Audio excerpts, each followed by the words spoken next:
Hello everybody, today I want to talk about Canon. I'm calling this Canon 101 because I will be using my definition of Canon and how I believe Canon works, or ought to work, moving forward. When I want to discuss about things that I'm seeing right now within the world of literature and culture, I really want to define Canon and how this concept has become a real matter for dispute.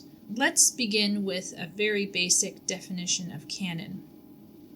So if we look at the Oxford Learner's Dictionary, we understand that the basic noun form of canon is deeply related to religion, because religion was the site for the origin of canon. This is particularly due to the fact that there was a great deal of discussion surrounding which books should be included in the Bible and which books should not. In fact, there is a degree of difference between the Catholic and the Protestant Bible, and this has a great deal to do with arguments over what is legitimate and what is not. So right away, right off the bat, if we consider canon as a noun or canonical as an adjective, the ties to religion become obvious right away, as well as this undercurrent of questioning what is legitimate or making value judgments as to what is legitimate versus what is not. So the basic definition of the word canon, noun, is number 1, a Christian priest with special duties in a cathedral. Number 2, it is also a generally accepted rule, standard, or principle by which something is judged.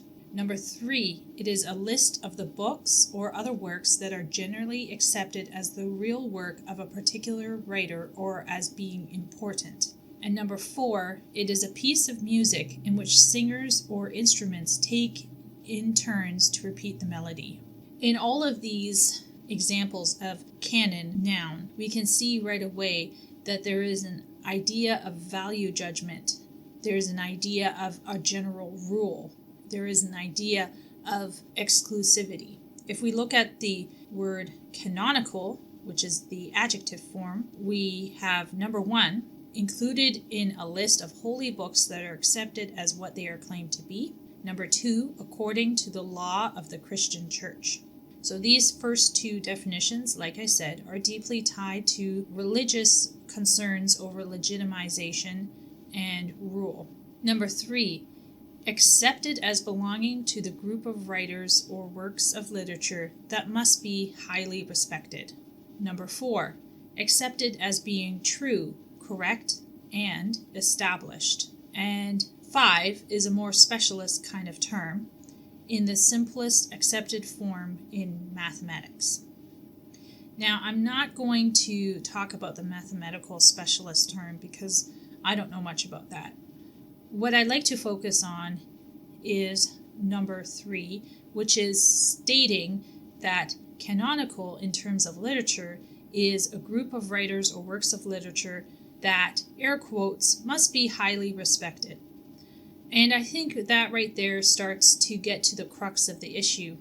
Do we have to highly respect works of art or works of literature that get into the canon? That is a good question, because this idea that things just automatically get respected, regardless of quality necessarily, is highly questionable, and of course has become very contested, because one wonders why one should be respecting these works and what else should we be respecting. To me, I feel like this idea of must be highly respected is a bit iffy, because I think there are some legitimately amazing works that I also just don't like. I just don't like them. And my feeling is that this kind of respect or this kind of value judgment that we make about certain books comes to be for various different reasons, and not all of those reasons are negative. That's what I would argue. Now, what we have to suggest is that, historically speaking, there was a time period when we would respect or make value judgments about something simply based on the person who did it. So if the person was rich, or if the person was, say, white or a man, those works that they put out would be automatically more valued than, say, if a black person wrote it or if a poor person wrote it. So I will say that historically speaking, canon did become a way to legitimize certain people and delegitimize other people. But my question is, historically, the way canon was often controlled, is that actually how canon works? And so, generally speaking, though, from these two definitions of canon, we can say that there is an idea of establishment and authenticity that validates these books or these works of art. But is it organic or is it arbitrary? My takeaway is that literary pieces that remain in human consciousness over long periods of time naturally become canonical. And if possible, we should allow this selection to be as organic as we can, with little to no social construction or interference. That being said, this idea of the air quote best ideas or best work will win, kind of like survival of the fittest of ideas, I recognize that this is a very idealistic take on what has been historically not so organic. There have been forces in the past who have attempted to form canon in less than organic kinds of ways, and instead of allowing just the best ideas to flourish, arbiters of various institutions may have appeared to close the canons.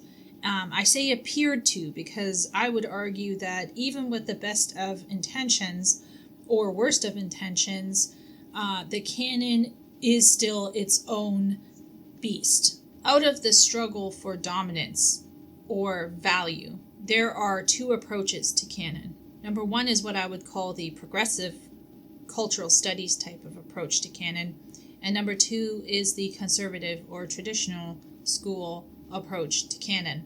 Are both of them wrong? No, I don't think so. I do think it's maybe a bit of a spectrum, and there doesn't have to be a binary choice between these two schools of thoughts. But definitely there are two ideas being pushed forward about canon even to this day, and it is part of the ongoing culture war that you may have heard about.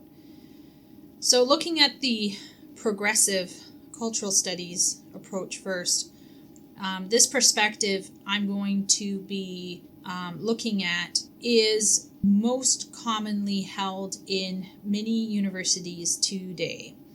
And I know this because I myself have gone to a fairly progressive university, and they handed out in culture studies class a dictionary called New Keywords. And in this dictionary, they had a whole little section, a whole definition, as it were, for canon. And I certainly read that backwards and forwards several times, I can tell you. I really wanted to understand where these woke scholars were coming from in terms of canon. So in this New Keywords dictionary on page 20 to 22, they have a whole section for the canon. And in this section, they basically parse out how they view canon, or how they view the history of canon, which is something that I am personally interested in as a literature major. So one of the first things that stands out to me right away is that the person who was writing this entry, their last name is Mitchell, they immediately begin, as any good scholar should, with addressing the religious background surrounding the word canon. So he does go into the ecclesiastical authority question. He does kind of talk about how it all really started within the church, the Christian church. And then he moves from that into basically literary canon. And he says that literary canon is, and I quote, the list of great writers who are usually included in literary anthologies, discussed in the major books of literary history, and taught in schools and universities as the standard texts that are understood to be the heritage of a common literary culture. And I think this is pretty fair definition of how the state of things has been for quite some time. There are indeed texts that are chosen to represent certain values or certain ideas or certain movements, or even one's culture or one's country. That being said, you can see how this is used by Mitchell and other people to show how more often than not canon is used in a very negative kind of way. And Mitchell naturally moves into the question of nationalism because canon ends up representing the best of the culture, so to speak, and many cultures see their canon as basically being better than others. Matthew Arnold, for example, was a writer and thinker from England who basically was always going on about, air quotes, high culture and air quotes, taste. And this idea was that the best kind of citizen had good taste. And the best way to get good taste was to read tasteful things, basically. And so you were called as a literary critic and as an academic to cull the best of the best, to kind of prop up this national interest in creating good citizenry and basically perpetuating one's culture.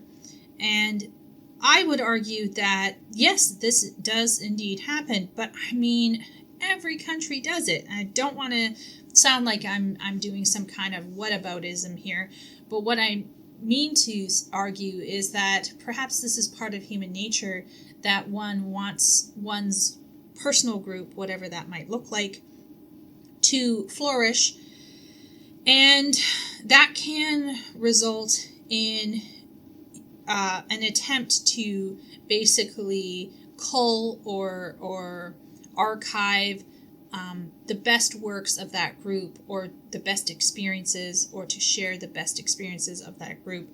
And this, I think, is true of all people groups, not just a white culture, air quote, problem. Then Mitchell goes into the 1950s through the 1990s, where there was an attempt during that time to really analyze what makes a canon and why does canon come to be. This was very popular among certain thinkers. Northrop Frye was one of these people who tried to formulate and predict what will get into canon. It was kind of an attempt to provide an unbiased formula of what makes good art or what makes good writing. And there was a lot of talk about mythology and archetypes and narratives and things like that. But unfortunately, this was challenged by multiculturalism and globalism because it became very clear that the canon was morphing at a rapid rate, and that the canon had to adapt to a certain degree to the changing culture within North America, particularly, and Europe. So there came to be this notion in academic world, particularly as postmodernity and post-structuralism kind of came to the fore. There was this feeling that the canon was too tight. And there was this idea of, air quotes, the established canon of, air quotes, dead white male Europeans. DWEM, dead white European male, DWEM. Which ugh. But anyhow, I think this rapid turnabout to condemn DWEM is just weird and gross and speaks to perhaps some subconscious inferiority complex on the part of many writers and academics. But anyhow, it did happen. And basically, these challenges, according to Mitchell, I quote, came from women, people of color, and first-generation academics who lack the automatic reverence for traditional literary culture that sustains the stability of a canon. The rise of new academic formations, such as women's and gender studies, African American studies, studies in film, visual culture, and mass culture, were accompanied by skeptical and suspicious critical modes, most famously deconstruction and post-structuralism, more generally imported mainly from France. The English and American literary canons buckled under the stress as new literary and non-literary texts began to invade college classrooms and new ways of reading sprang up on every side. So Mitchell is now describing a period of time that is, I would argue, still ongoing, where there is a new value judgments being made about what can and what cannot be in canon. Now, I would suggest that I do think that the previous canon may have been too tight. And I also believe that this idea of it being dangerously too tight is also kind of like overkill, because I have always read what I want to read, and I've always kind of gone my own road in terms of literary exploration. I mean, yeah, I know that there are people out there who are like, what should I read next? And they'll go into some sort of list, and it'll be like top 20 classics or top 20 sci-fi stories or blah, blah, blah. And they're basically taking recommendations from other people or from their teachers or from academics in their life saying, oh, this book is worth your time, you should be reading this.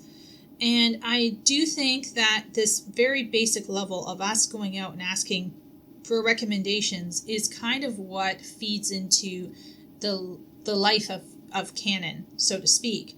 However, I think that to a certain degree, we could blame institutions or such as schools, for example, for having a limited list to read from. But I also think it really is up to you as a reader whether you decide to go out and look for yourself for other kinds of authors who may not be recommended but are still very much worth your time reading. So Mitchell therefore argues that because the canon was too tight and was not representing adequately the changing cultural structure of North America and Europe, there was a definite movement to force open the canon. And his kind of reference to the postmodern and post-structuralist theories really starts touching on the really hot topic of the day, which is, should canon even exist? Should value judgments be made? Like, should we even try to judge a book or value one book or over another?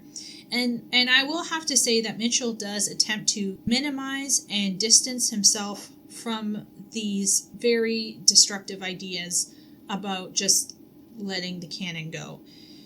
He tries to change the course of the discussion and basically make it about being anti-racist. So Mitchell, in my opinion, is suggesting that this movement to opening the canon was about fighting racism. And although I do think we could, for sure, encourage anti-racist sentiments by opening the canon and allowing for people of different color to put their cultural products into the canon, I think it is a little disingenuous for Mitchell to suggest it's simply about racism. He does conduct a bit of sleight of hand on page 22, because he says here, previously unheard or silenced voices were put into circulation, new anthologies of writings by women and people of color appeared, and previously marginal or minority authors began to crowd onto center stage.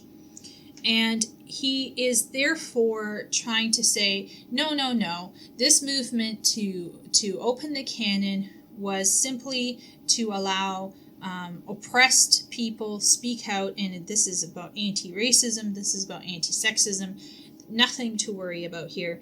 And this leads him to basically poo-poo conservative fears about the whole thing.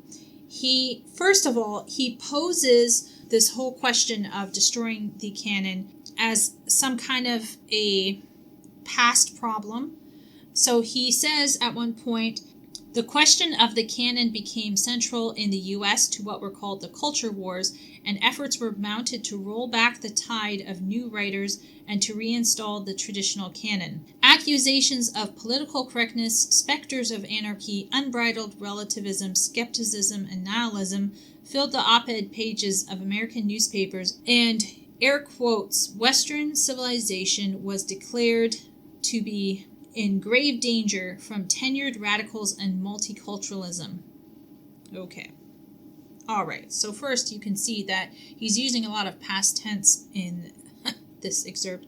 And this is him basically saying like, oh yeah, this was a thing. Like there were these conservatives and they were fighting and they thought everything was going to go to shit, basically. I would argue that this is very untrue. I would argue that it is by no means a past discussion. It is something that is continuing on to this day. And it is something that causes us to continue bringing this up, particularly as we are seeing some of our favorite franchises kind of veer off the tracks, like Star Wars or Doctor Who. I would argue that we are still worried about these so-called nothing burgers of nihilism and anarchy. Unbridled relativism. He is, to a certain extent, trying to suggest that we were blowing things up out of proportion, but I would argue there was nothing disproportionate about it. In fact, we can see unbridled relativism making itself felt on campus today. And also we can see that the damage of these ideas wasn't so much in the people who are into research and stuff like that, but this definitely did impact low information spectators, young immature students, and people who really struggle to understand, or people who can't take the time to understand what was going on.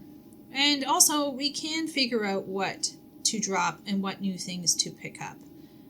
Like, we don't need to have someone telling us, oh, this book is great, ignore that book.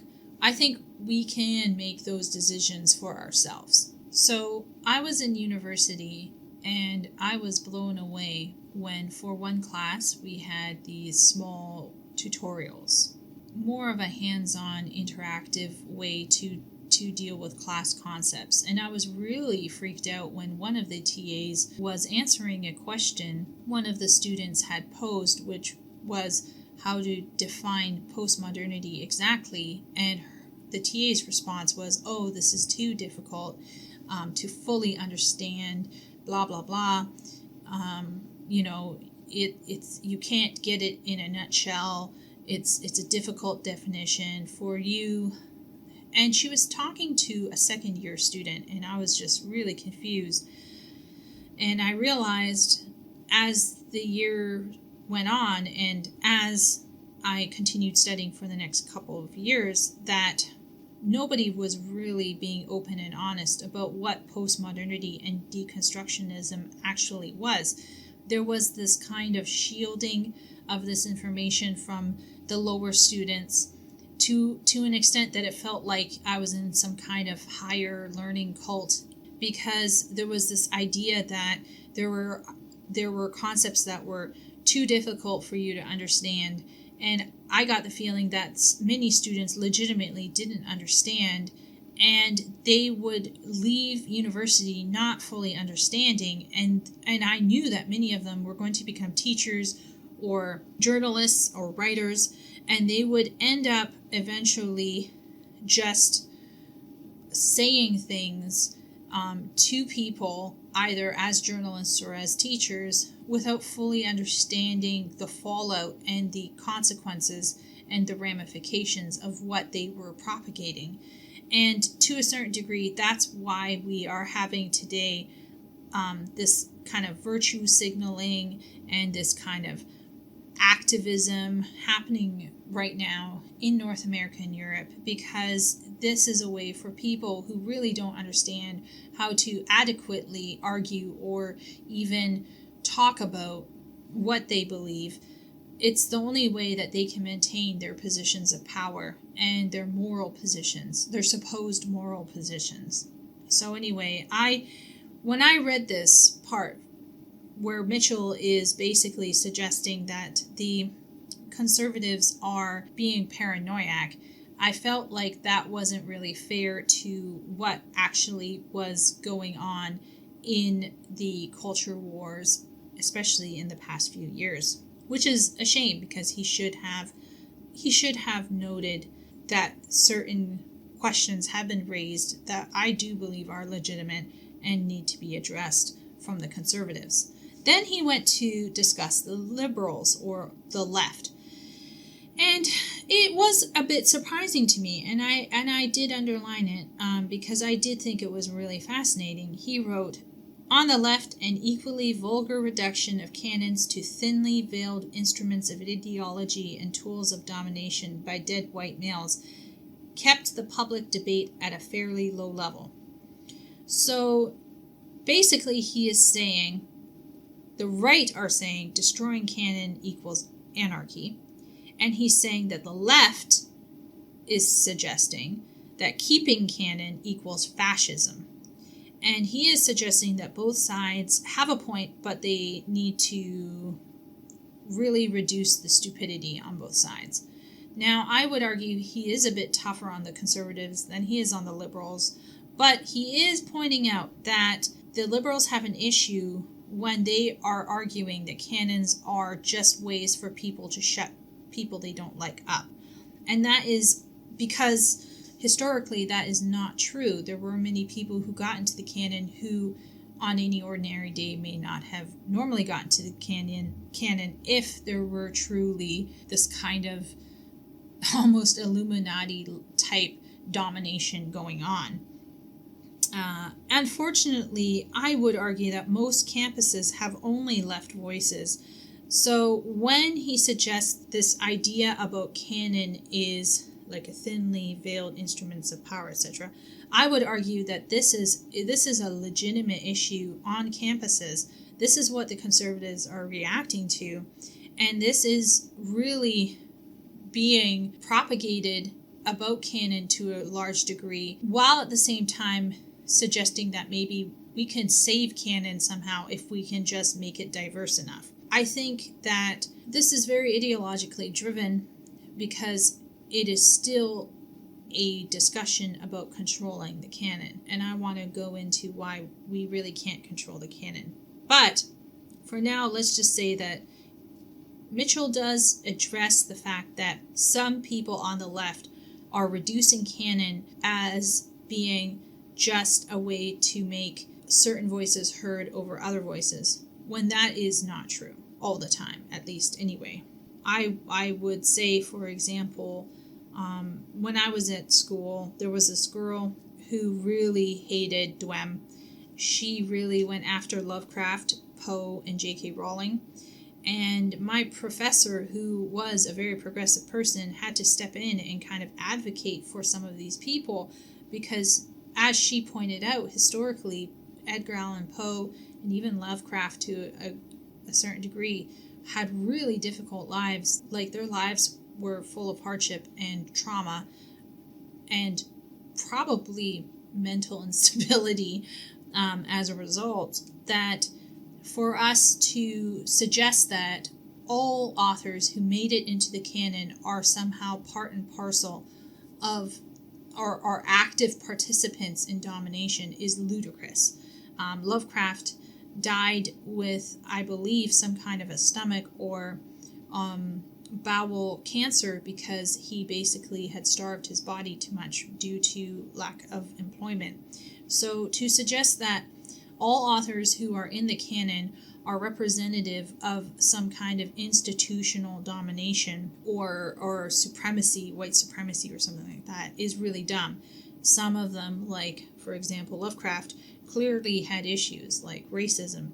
Some of them had issues like mental trauma, like Poe, but we could argue that the canon does not represent people of power all the time. And the fact is that Gothic literature, which I studied quite a bit recently, does provide us with a very different perspective on Western culture, particularly because there is in Gothic literature kind of a portrayal of the complexity of white experience, so that basically, although we could say that England and the British, for example, ruled the world, and they were the empire that the sun never set on, blah blah blah blah blah, Gothic literature tells us, no, you know what? These people who were supposedly in control of everything, they had really screwed up lives. Their families were falling apart. There was incest. There was crazy people. There was poverty. There was corruption. There was so much going on. And so that really does challenge this notion that somehow white people are kind of like floating through the sphere of domination and power and influence and entitlement, blah, blah, blah.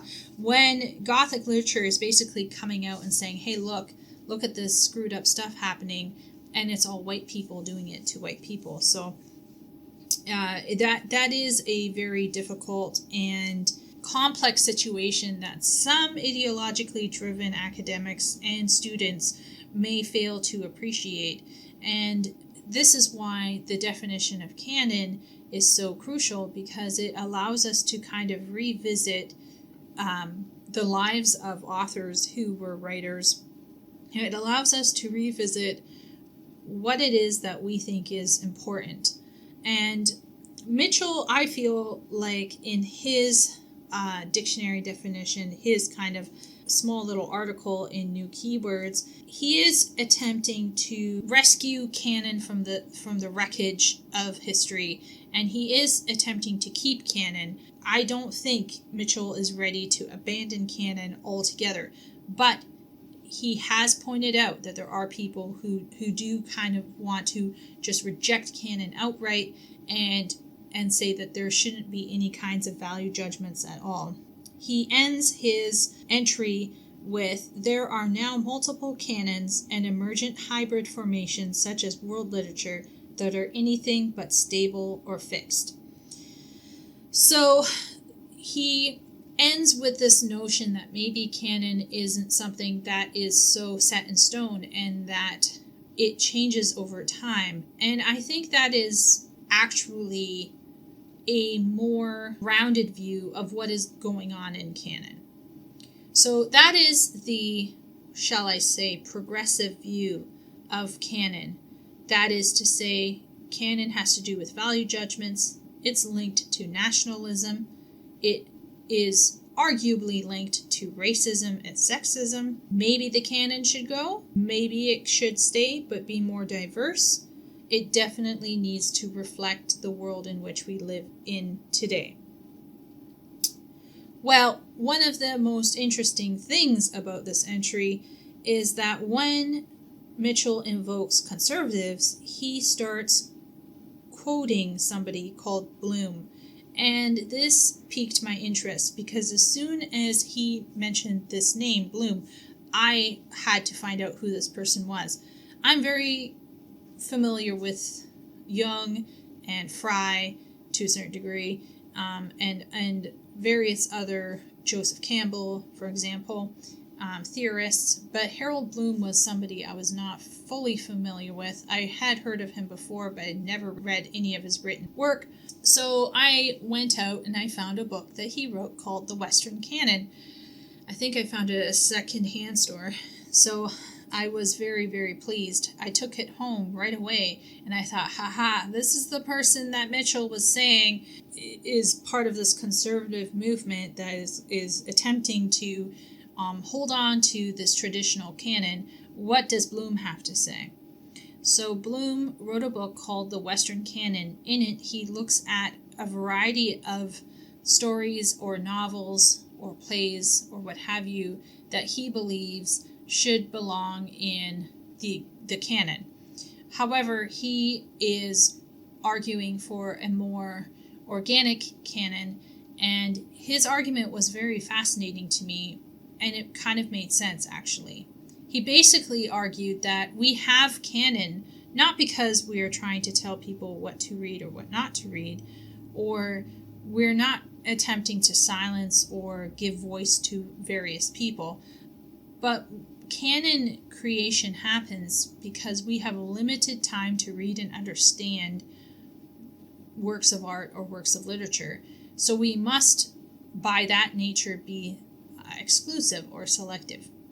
So we basically have to say, how do we want to spend our time? And I think that makes sense to me. That really does make sense to me, because if a friend says to you, hey, I got some free time, what should I do with it? I kind of want to read a book. And then your response will be to recommend a certain book. And so my feeling about the whole matter is that you would recommend certain books over other books, and that to a certain degree is what forms canon over time. It's basically a social movement within a group of people saying, hey, this is important, this should be read and reread, and this should be read to our children. And I think this is because we have limited time. And Bloom suggests, therefore, that the canon, in his introduction, he suggests that the canon is defined by death. That is to say, our awareness of limited time is what forms the canon. And he would also argue that classical literature can be reread, whereas this new canon that he is basically going up against, he argues cannot be reread. This is because he believes that the classical literature or canon, the classical canon, is more universal and is more inclusive in terms of generalities of human experience, whereas the new canon is culturally and time specific and therefore has a due date, so to speak, in terms of validity or having anything to say about our experiences. He suggests that the canon, or what we would consider to be classic literature, teaches us to have perspectives, to see ourselves and the human condition. Quote, it may teach us how to overhear ourselves and thus accept change. So his argument is that the great books of literature that stand out are the ones that force us to rethink ourselves and to rethink what we do, not in a revolutionary kind of way, but in a way for us to gain perspective on what we do, maybe change what we do, but to understand why we do what we do. And this isn't actually a terrible thing. This is actually a good idea, in my opinion. He also links the canon and the formation of classical literature to capital and wealth, because he argues that without civilization of some sort, art and poetry just doesn't come to be, which, once again, if you are, for example, an evolutionist who is thinking about the progress of human culture, we can definitely say that the arts flourish best when there is higher security and there's not this go, like I'm just thinking about what I'm going to eat tomorrow morning. He does talk about the hermetic unsupported poets like Wordsworth, who basically mythologized the misreading of traditions. These types of poets would create more personal and meaningful poetry, particularly in free verse like Wordsworth, for example, which does result in strong evocative writing, but it is fragmented. So the hermetic poets that carry through time are basically carrying emotional experiences that are generally understood. They are not carrying forward necessarily archetypes or ideas. They're carrying forward human experience that can be generally understood and appreciated. But if what you write about is too specific to yourself, or is too time specific, or even politically specific, this kind of specificity gives your writing a due date in terms of application to other people's lives over time as well. So since these poets were so personal, these Hermetic poets were so personal, they didn't have schools of writing that could carry forward their traditions. And rightly so, because once again, these poets were pursuing very personal experiences that are not able to be institutionalized easily. Bloom also links poetry and other works of art or writing to this idea of competition, where ideas and skill compete, and the elite are going to, by necessity, come on top. We're going to choose the technical best, and basically, therefore, we will more often see elite writers, really good writers. Some of them will be literally elite. For example, they will say higher class, better education, more money, and so on. So this formation of canon does have this appearance of favoring certain populations over other populations. But ultimately, I think that Bloom's link between the concept of canon with memory and death opens the canon to other writers, because ultimately, when it comes down to how are we going to spend our time or what do we choose to remember, that will be more defined by content and less by the creator. Now, Bloom talks about the school of grievance. He is definitely fighting against cultural Marxists in the 90s. I think that makes him pretty boss, but what is so fascinating is he does have some choice words to say about these people who want to just open up the canon and just let anybody in, and Bloom is arguing that we still have to have standards. So he writes on page 34, the canon will never close, but it cannot be forced open by our current cheerleaders. So he argues that basically what goes into the canon more often than not will stay in the canon, and that which is weak or that which is useless or too specific to be important over long periods of time will naturally be dropped, and that other stuff can and will be added in, but you can't just shove something in because it was written by this person that you want to see in there.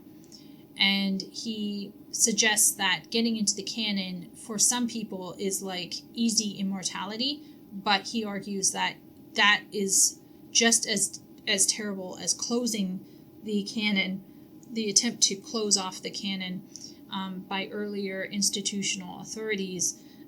Opening the canon is equally destructive and useless. He also argues that the aesthetic power and authority of the Western canon must be distinguished from spiritual, political, or even moral consequences or processes. So basically, you can't use the canon for your personal agenda. The canon is above and beyond specific ideas or values in a culture. Rather, they are artistic works that can be shared by strangers across all walks of life. So he would argue, therefore, and he does argue in his introduction, that the new school of cultural Marxists who are attempting to reduce everything to the class struggle, for example, or nowadays it's like racial or sex struggles, he argues that it's more about archetypal or psychosocial experiences and less about specific political struggles. He writes on page 36, where they have become canonical, they have survived an immense struggle in social relations, but those relations have very little to do with class struggle. So these aesthetic values that are brought forward within the canon, he says, rise out of memory and so out of pain, the pain of surrendering easier pleasures in favor of much more difficult ones. He ends basically by arguing that the canon represents achieved anxieties, not unified props of morality. So once again, Bloom is really arguing that we can't close the canon and shut people out of the canon, but neither can we force open the canon and put people in that we want to see in there just because the flavor of the week is X, Y, or Z. I think Bloom is making some interesting statements here, and it would be indeed very tough for some people to accept some of this stuff, because I think we all want to believe that anyone can have a voice and everyone is important. Bloom, however, is arguing that the very nature of our lives forces us to make decisions that will cut some people out over others. And there is nothing wrong with that necessarily. It is just the natural way of things. He does argue, however, that we need to be careful when it comes to opening or closing the canon, because the canon itself represents humanity's way of negotiating death, life, and the cosmos. And therefore, the stuff that we're going to remember, that we're going to repeat to our children, is really the canon. And those works of art or works of literature that really say something universal that can pass down from one person to another, those are the works that will last, and those will naturally become part of the canon. It makes sense to me.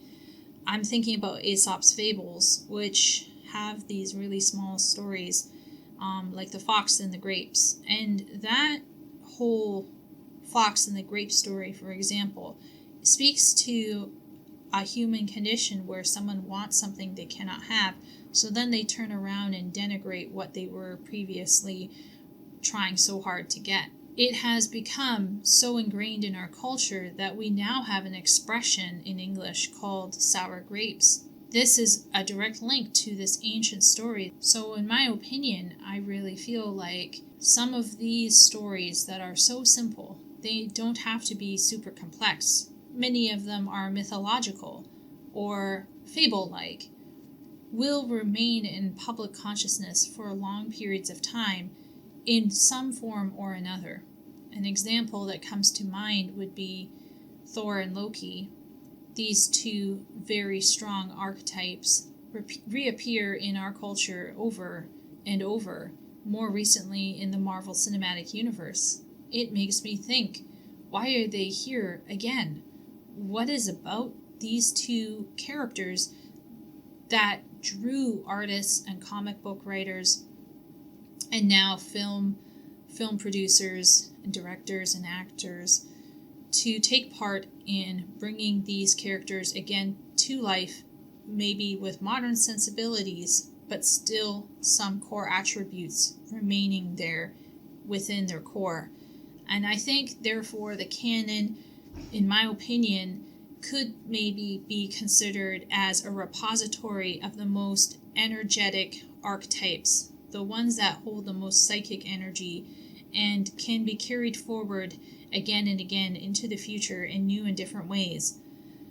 Perhaps the canon can and will transform over time as certain people will gain precedence and other people will fall out of memory, but I believe that the ones that matter the most naturally will be carried forward through story, and those stories may not necessarily be the same word for word, but they will get the main point of the story, the spirit of the story, all across time. I think that's so fascinating, and it's heartwarming to understand that the canon is indeed an inclusive, creative, organic, living thing that can and will change. But at the same time, just like a butterfly emerging from a cocoon, we cannot force our opinions and our agendas into the canon, because that's when it will die.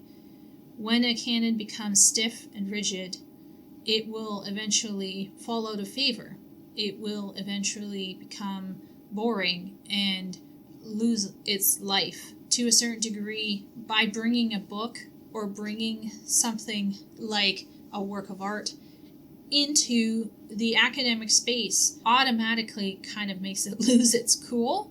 So you can imagine you have this amazing book and you bring it to a kid or like a student and you're like, hey, you got to read this for class. You automatically make them want to kind of be like, right? So to a certain degree, I would also argue that we need to be careful about how we handle the canon moving forward, because I do think that the canon we want to encourage, perhaps the canon that does have potentially works of high technical quality, may more often than not require work to understand, and that may make it less easy to access for some folk who don't have time or interest. So in that sense, if the canon can transform into lower forms of culture, then I think some of those great stories can and will be kept alive. So anyhow, I don't know if anything I've just said makes sense.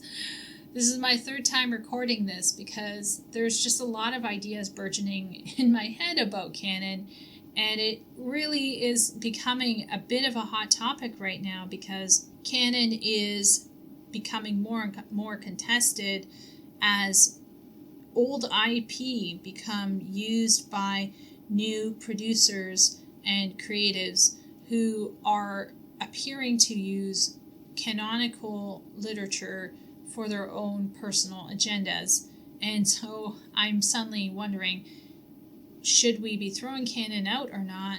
And how should we be utilizing canon? And my takeaway point is, let's see if we can let canon be and simply step back and observe the trends within popular culture as well as air quotes high culture or academic culture.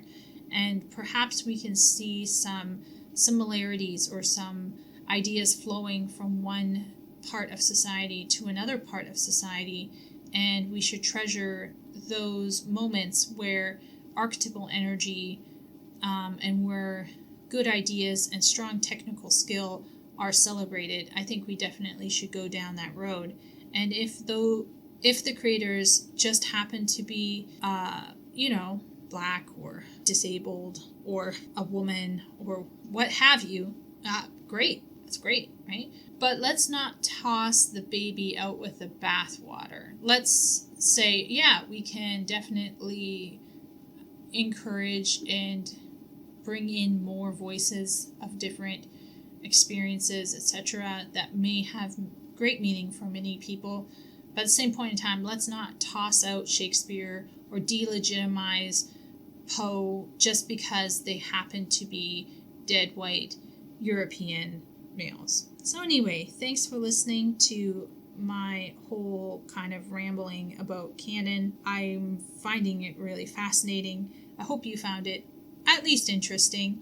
Let me know down below what you think canon is, what you would want to put into an anthology if you were interested in, collating an anthology. What would you put in there? Just let me know. I'll see you around. Bye.